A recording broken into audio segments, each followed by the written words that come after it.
Yes. All right. Well, welcome everyone to today's travel child learning camp. Like I said, I'm having problems today. Today we're going to talk about ski vacations, and Cathy Bordelin is going to present this for us. She's mainly going to talk about domestic ski vacations. Of course, there are international destinations that you go to, and we can certainly help with that as well. But Cathy has just returned from a ski vacation. And so she's going to talk a little bit more about this with us. Thanks, Tracy. Like Tracy said, I will mainly talk about ones in the US. Being in Texas, the main places we go to around here are Colorado, Utah, New Mexico. There are also some locations up in New England, California, the Nevada area. They have some good locations, and even in the mountains of Virginia. Different places that you can stay there. And I'm going to step back for a minute and just say what I present here is going to say what can be incorporated into a vacation and what I can help you with, and what any of us travel agents at Travel on a Dream can help you with too. So first of all, once you figure out a location, we can narrow that down. And then basically there are two types of places to stay at, either a rental unit, which, would be a condo or a house, or a hotel. The differences between the two, the rental units, you get the fully equipped kitchen. You usually have more space to stay in. You have a washer dryer. There's parking. Some of them even have a pool. They usually are further out from where the chairlifts are, the places I have looked into. The hotels, you can think of a resort where they have the restaurant and spa facilities there. You do have to pay for parking, but they also have concierge services that can help you, answer additional questions that we might have, not been able to cover before you went there, or that you just thought of, spur of the moment. They have ski in, ski out, which is basically you walk out the door and the chairlift is right there.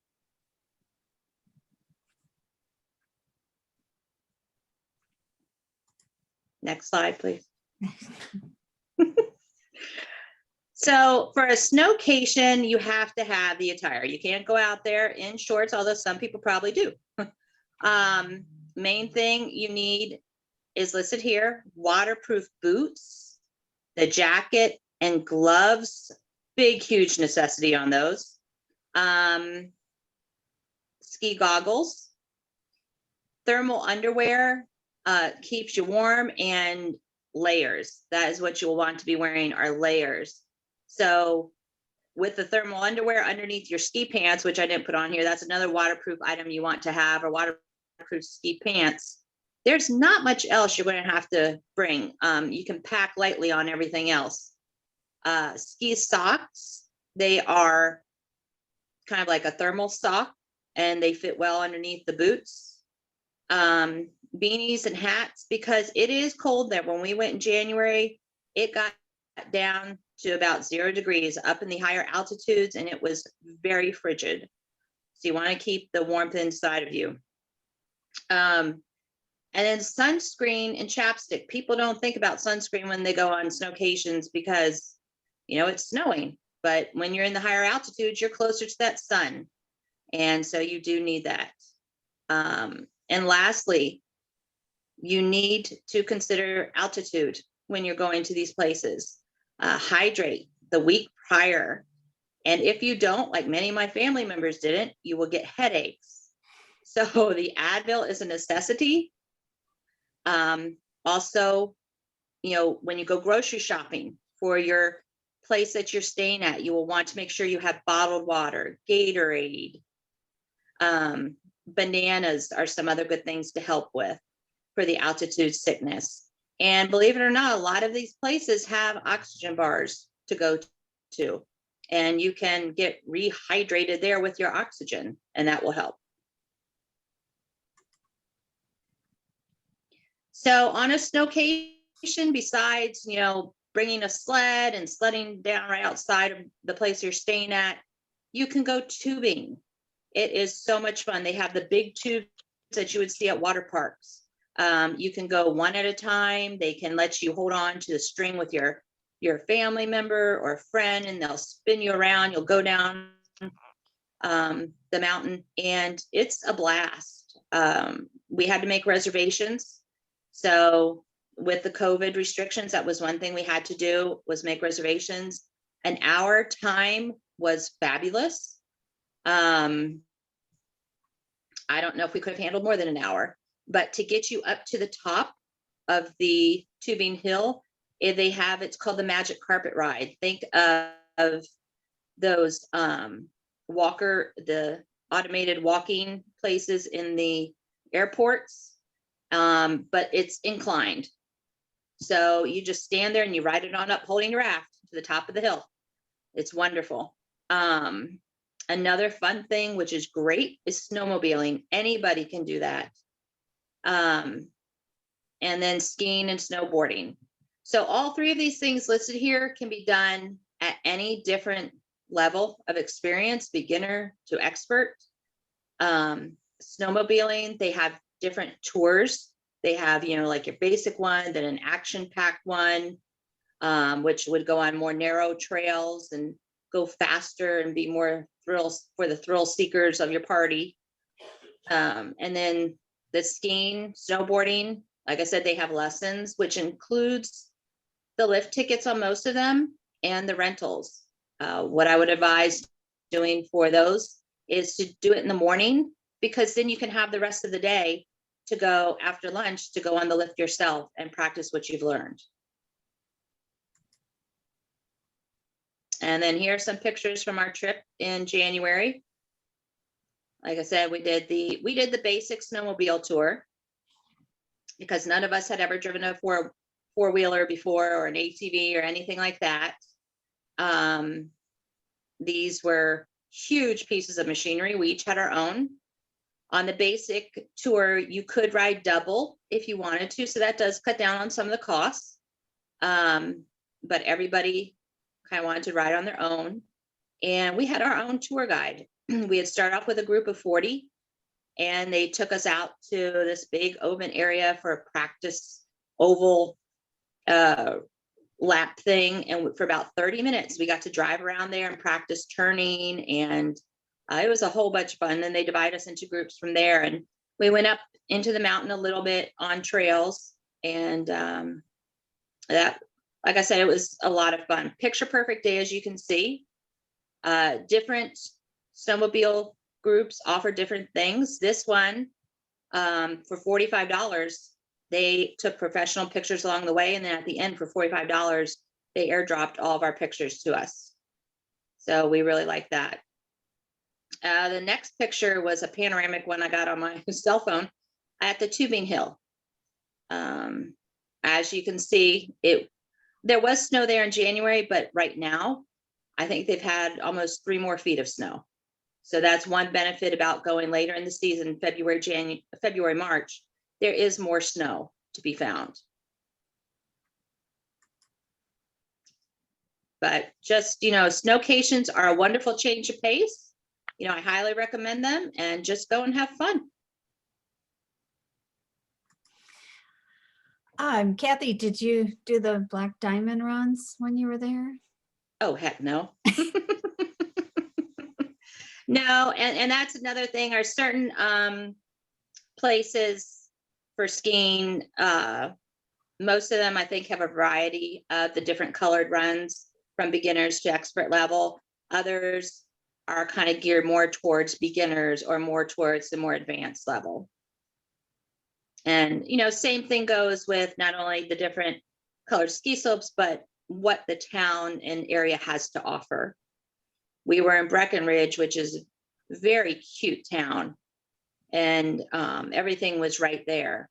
Whereas if we had gone to Beaver Creek and Vail, things are more spread out, and you kind of have to take the town shuttle to places.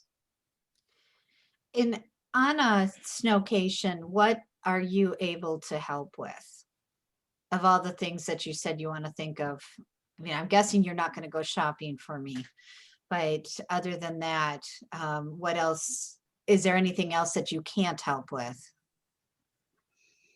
I can help with planning the different tours, the lessons, the lift tickets, the snowmobiling, advising people how to plan their days, seeing what they want to do as a family, and offering my assistance in that. And you can even help with the villas and house rentals, correct? Correct. That's something that I think is a big misunderstanding with a lot of clients. They don't think that we can help with those kind of things. Obviously, if you're using points or a timeshare, we can't. But if you're doing a rental, even the vacation rentals by owner, we can definitely help with that. So Right. And one great thing, like I said, with the ski and ski out places, I want to be close to the slope since the other family members hadn't gone skiing before. I was trying to make it easy on everyone. And so we were at a Marriott timeshare, which was very nice because we had that fully equipped kitchen right there. We had a washer and dryer on our floor that we could use. So it was, you kind of got the best of both worlds in between a hotel and then a rental. I just need to have a bar and a fireplace because I'm not going out on the hills.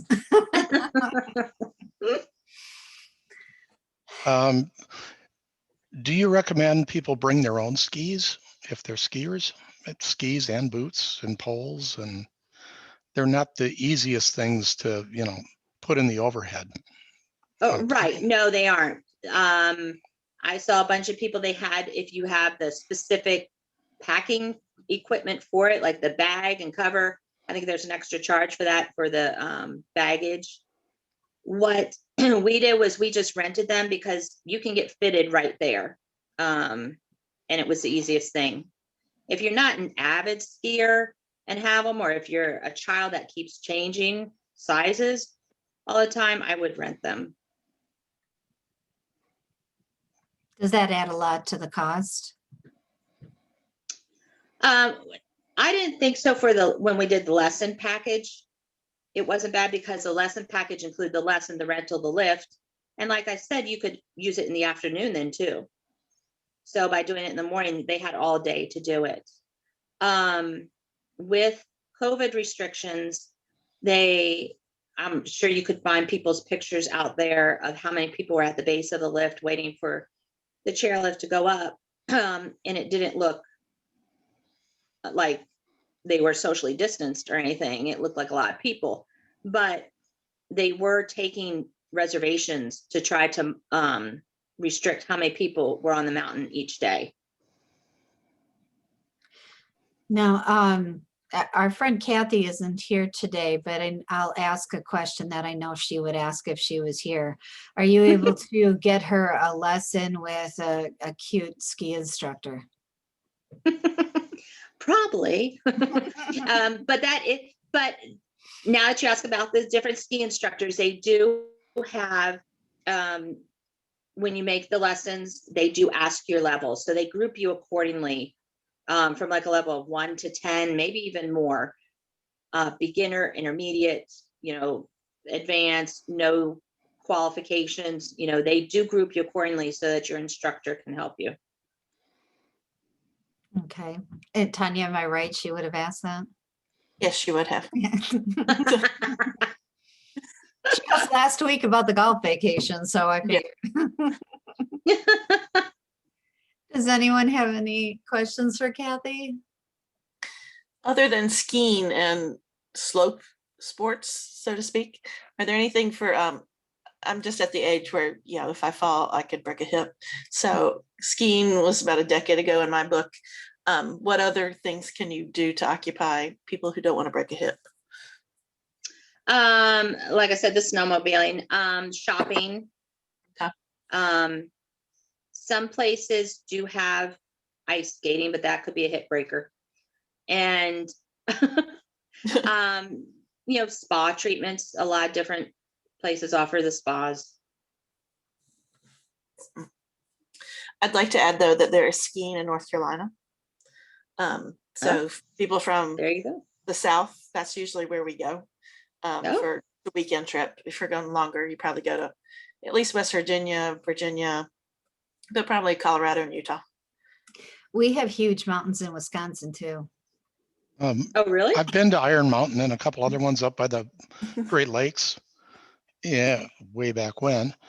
But the runs are about 1 or 2 miles, so that isn't bad. Hey, that's not in Wisconsin. No, I know that's Michigan, but there are ones in northern Wisconsin and in Minnesota in the same area. I would joke Good. all the time that they're named Mountain, Cascade Mountain and Rib Mountain, so they're mountains. Bill said they're hills. No, it should be Cascade Hills. Yeah. The one near us, Cascade Mountain, is probably 5/8 of a mile to a mile, maybe, for a run. Pretty small. Wow. Yeah, pretty small. They have nice lights and stuff, and they make snow. Yeah, I think the snow out in Colorado is more natural, real. Not When I our, was 14 or so, we went skiing at Winter Park, which is Oh, okay. kind of a, middle of the road. It's not a lot of stuff. And of course, I was 13 or 14, and we decided, let's try a black diamond. How bad could that be? We're Oh, kids. gosh. And they glue the snow to the side of the hill. I mean, it's pretty terrible. You go over the edge and you're gone, and then it's just try and recover before the bottom. Yeah, we on our way, and another thing that people look at too when they pick locations, if they have a couple of different ones in mind, is how far the airport is from there. Because when you go to Colorado, you can either fly into Denver, which is huge, or the different regional airports. And so we flew into Denver, and then we had a rental car that we took over, which was a 2-hour drive. But on the way back, it had rerouted us because of an accident. So here we are driving through the mountains, and you must have an all-wheel drive car when you go there. That's if you rent a car anywhere in the mountains, you need to have all-wheel drive, because we had a snowstorm, and here we are on the windy roads and everything. And we passed the Ski Stone Resort in Colorado, and people were it looked like they were coming straight down the mountain. Mm. I was shocked. So your driving Skiing. in Colorado helped you get used to what it was like a couple weeks ago in Texas? No, totally different.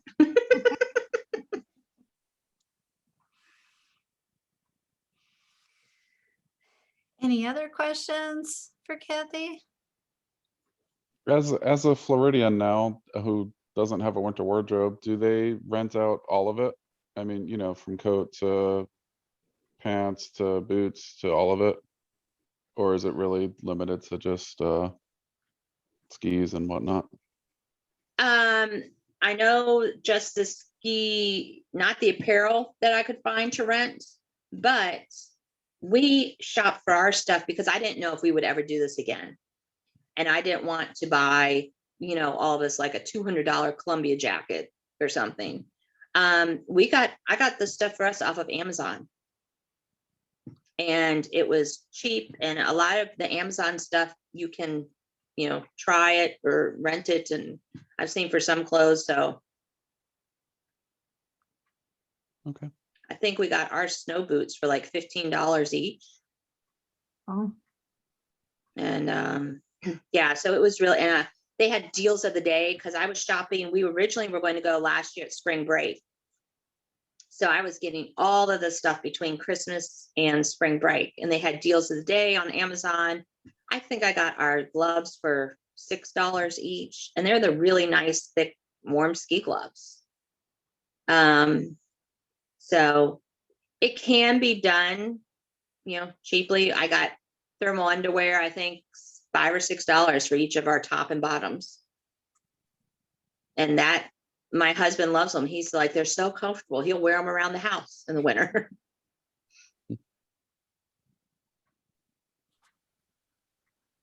Okay, well, if nobody else has any other questions, I will go ahead.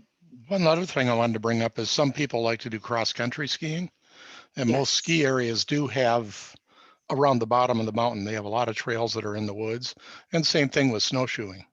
I was just gonna mention the snowshoeing, yes, because I thought of doing that. We were going to do that if we had had more time. It's fun, but it's a lot of work. There's another thing too, and Tanya, this could be something that you might like, would be dog sledding. That'd be fun. I've only heard about it in Alaska, so Yeah, no, they have that at some of the ski places I know, at least in Colorado. no. Oh. Just being said, I would like to ski, but there's not a lot of cartilage left in my knees. And the reality is, as my father said when he turned like 40, if I fall down and break a hip or something, if I don't work, nobody gets any money. So we stopped skiing when he turned about 40. So No, I understand, trust me. so now, does everybody wear a helmet anymore? I haven't been skiing Yes. in like 20 years. As So. a matter of fact, they do. That came with the rental package for the ski lessons and the snowboard lessons.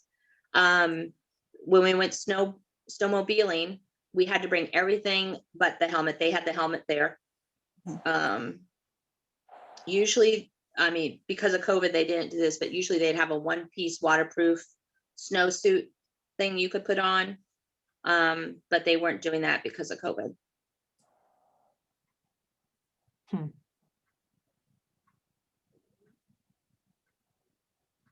Okay. Well, thanks, Cathy, for presenting for us today. And next week, we're going to talk about what all you can do with your Travel on a Dream agent, what all we can book for you. So I think some people will be surprised at all the variety of things that we can do. So thanks everyone for coming. I'm going to go ahead and stop the recording.